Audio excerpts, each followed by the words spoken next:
sa may picture.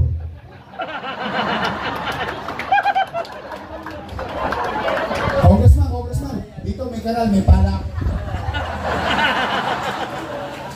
Pero gusto ko yung sinabi niya, nakakaintindi na ako naman, magandang araw, mga kababaihan, mga kalalakihan. Ang galing intindig, mga. Pag nakalusot ang your next choice. O, your next choice tayo! Yes! Ating Ama. Hindi ba? Sa totoo lang. Malulungkot ka bakit kailangan pagbabaguhin. Yung araw sa atin, di ba? Ang sistema natin, health center 1-2. Ang kasawa. Punta ka anytime. Makakuha ka man lang ng maintenance, ng vitamins. Sa totoo, pagka in-online mo pa yan, di dalawa pa binabagabag ng tao. Bakit? Una, nung araw, may dalang reseta yung tao. Maglalakad doon sa health center. Sasabihin niya sa isipan niya habang naglalakad, sana may gamot, sana may gamot, sana may gamot. Diba papakasakali yun ng tao eh. O ngayon, dalawa na pero problema niya. Wala akong load.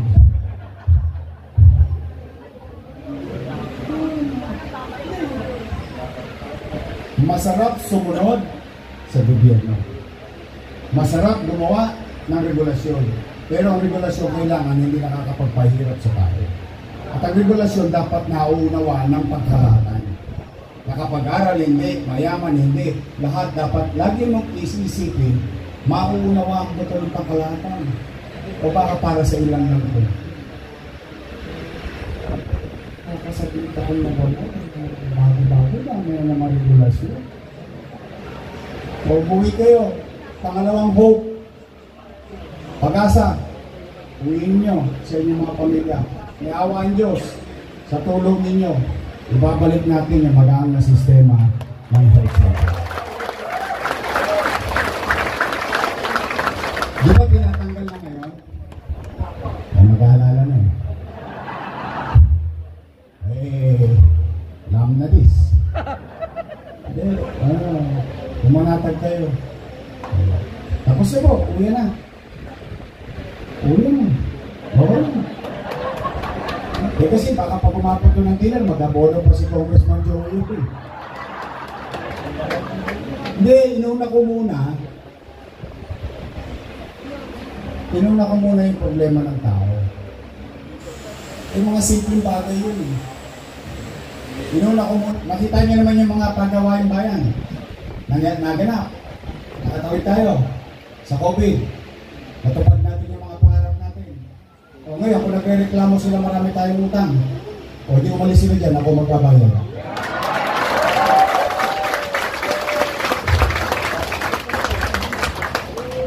Manunong ba?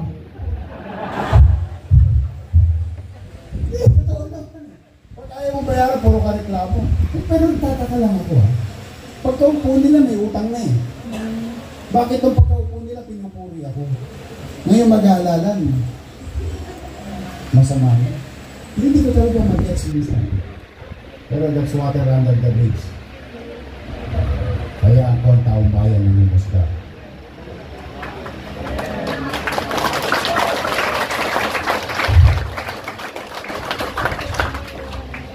Gusto niyo ba akong bumalik?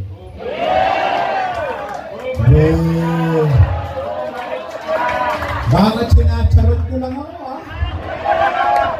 Hindi, kasi mahaba itong laban na ito eh. Mahaba ito, baka manlamig kayo. Kasi, tingnan ninyo ha. Ngayon, halalan. Araw-araw, baba ng akap, AX, saka dupad. Naku, mag-aaryahan na naman yan. Naku, babahayan. Pero, napayo naman ako. Napayo naman. Kunin nyo, sayang din yun. 2 bulig din yun eh. 4,000. 6,000. Wala kang kahirap-hirap. Kukunin mo lang. Pera naman ang taong bayan yun eh. Tama ba? Kunin mo, sarap-sarap. 2 bulig. Kukuha ka ng walis sa may picture.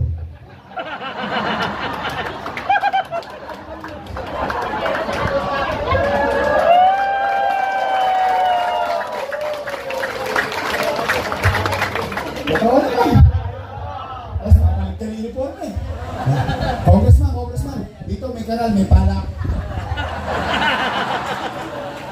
Ayos na. Ayos na po ito. Oh, sayang eh. Oh. Diba? Pero, may papaalala ko sa inyo. Pipikit ang mata niyo. Magpapantay ang parang. Isipin ninyo, anong uri ng liderato at gobyerno iiwan niyo ang inyong mga mahal sa inyo? Dahil kung hindi, ipapaalala ko sa inyo yung buhay ni Juan. Si Juan namatay. Pumunta ng langit.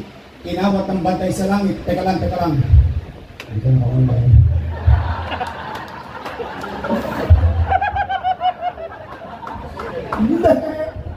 Alright. Total, maraming bagong regulasyon sa Maynila. Meron kami regulasyon ngayon. Kailangan manatili ka na isang araw sa impyerno at isang araw sa langit. Pagkatapos nun, malaya kang makakapamili. Walang nagawa siya sa bantay sa langit. Buwaba ng elevator. Papuntang impyerno. Pagbukas ng elevator. Sa impyerno, laking gulat niyo. Wow! Boracay! Ang ganda ng impyerno. May golf course. At ang mga babies, papampang. Ang sarap ng buhay sa impyerno. Ang mga tao ay nagbabatuan ng hamon. Ang alak, 1-2. Wow! Ang sarap ng buhay sa impyerno. Matapos ang isang araw, makita mo sa langit. Pagbukas ng elevator sa langit, nakita niyo ng mga tao. Kahapon, nagdarasal. Sabi niyo, walang ganap. Matapos ang isang araw, marap siya ulit sa bantay sa langit. Juan, ikaw ba'y nakapamili na? Opo, sa impyerno po ako. Mabilis sa tugon ni Juan. Sumagay siya ng elevator, pababa ng impyerno. Pagbukas ng impyerno, laking gulat ni Juan. Yung Boracay, naging dagat-dagatang apoy na kumukulong na sopo. Yung mga babies, yung mga pampam, may buntot at sunan. Ano nangyari dito sa impyerno? Ang mga amon, buto-buto na lang. Nakita niya si demonyo, halika dito, demonyo ka talaga. Ano nangyari sa impyerno? Kahapon lamang, ang ganda-ganda ng impyerno. Sumagot si demonyo, kahapon, nangangampanya kami. Ngayon, bumoto ka na.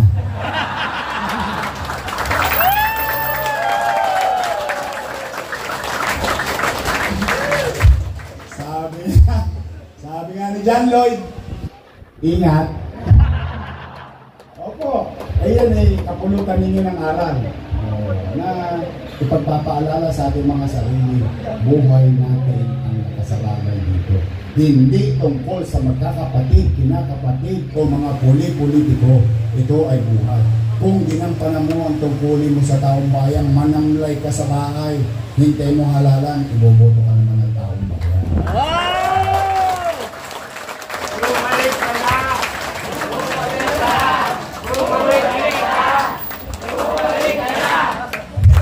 Promise, gusto niyo akong bumalik? Total, kayo may gusto niya. Okay. May hingin ako. Gusto niyo ba bumalik yung mabilis na kilos? Yes! Kasi hindi pa natin pinag-uusapan dito yung kadugyutan ng Maynila na naman. Hindi pa natin, kasi kalsada lang yun. Inuuna ko muna yung problema ng tao. Pero nagbalik ka na naman ng kadugyutan dito, mga talongges, nagkalat na naman. Totoo lang. Pero hindi pa yan. Importante, tao muna. Gusto niyo akong bumalik? Yes! Sige, suklian tayo. Hihilingin ako sa inyo. Pwede ba straight?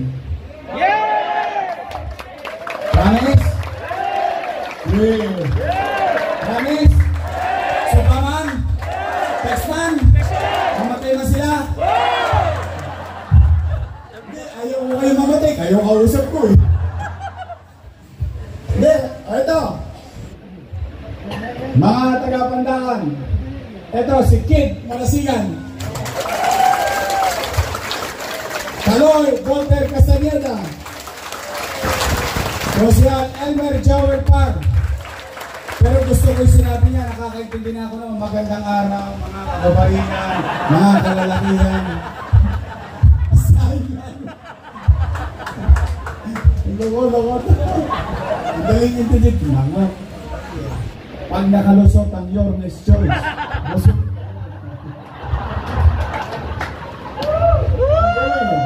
At siyempre, Doc Mercado.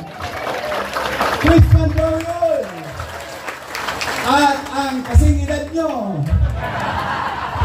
Sabi nga sa talpakan, pagsalang pa lang, panalo na.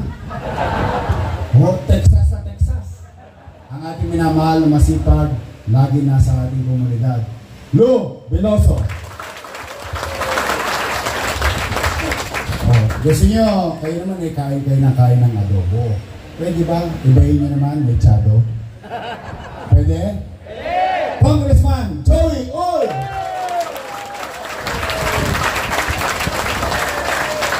Straight!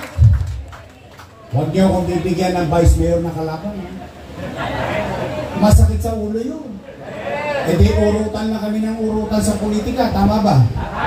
Gagastos lang ako ng oras para bigyan ng atensyon yung mga kapritsyo niya, tama ba? O di gastusin ko na lang sa problema ninyo yung oras ninyo. Tama? Huwag na yung pwede, hindi na pwede yun. Hindi nyo nga nakikita yung pagkasangkalalan. Bibigay lang yung card. Totoo naman. Totoo naman, di ba? Tawagan niyo to pag nanalo tayo. Ba, ang galing lapitan, ang hirap hanapin.